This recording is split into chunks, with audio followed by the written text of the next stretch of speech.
Lagpas na umano sa threshold o hangganan para ituring na may plunder ang halaga ng confidential fund ng Office of the Vice President na di pa naipaliliwanag ayon sa isang kongresista.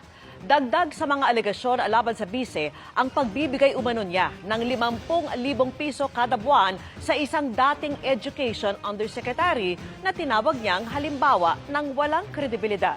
Nakatutok si Oscar Oida.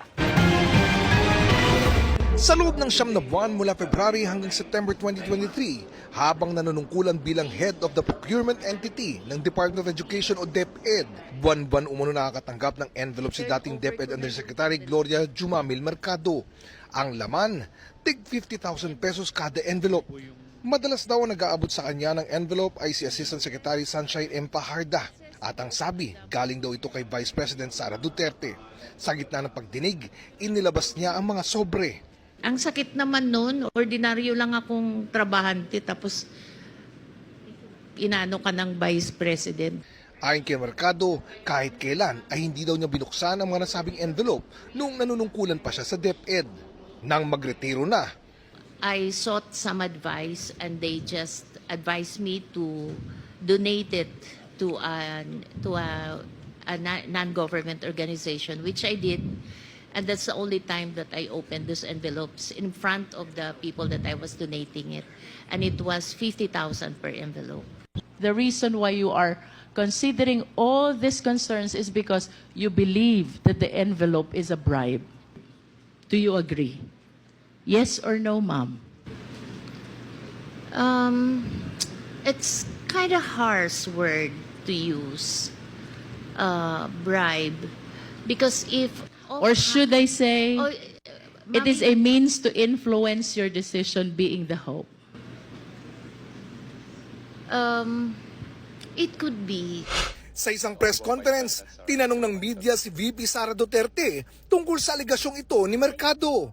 Dapat siguro kung mag-akusa siya ng ganyan, dapat may papel siya. Tulad ng ako, pag inaakusahan ako, pag sumasagot ako, binibigay ko yung papel. Gloria Mercado is a disgruntled former employee of the Department of Education. She was let go because of loss of trust and confidence.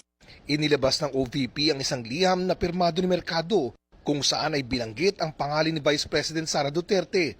Kalakip nito ang breakdown ng makagamitan at total cost na nagkakahalaga ng 16 million pesos. Nag-solicit siya ng 16 million pesos sa isang kumpanya on paper using my name without any authorization. I explained properly. I did not solicit.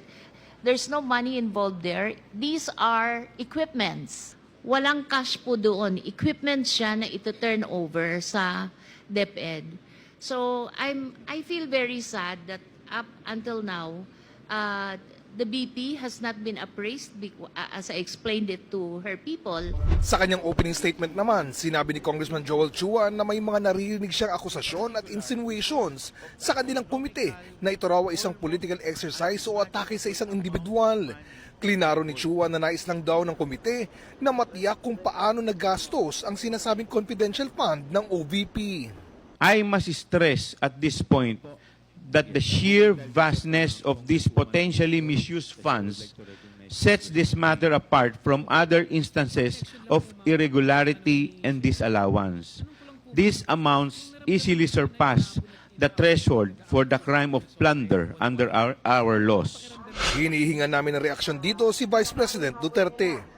Pero sa panibagong statement ngayong araw, nanawagan si Vice President Duterte na tigilan na raw ng mga mambabatas ang paggamit ng mga testigong wala umunong kredibilidad o questionable umano ang layunin.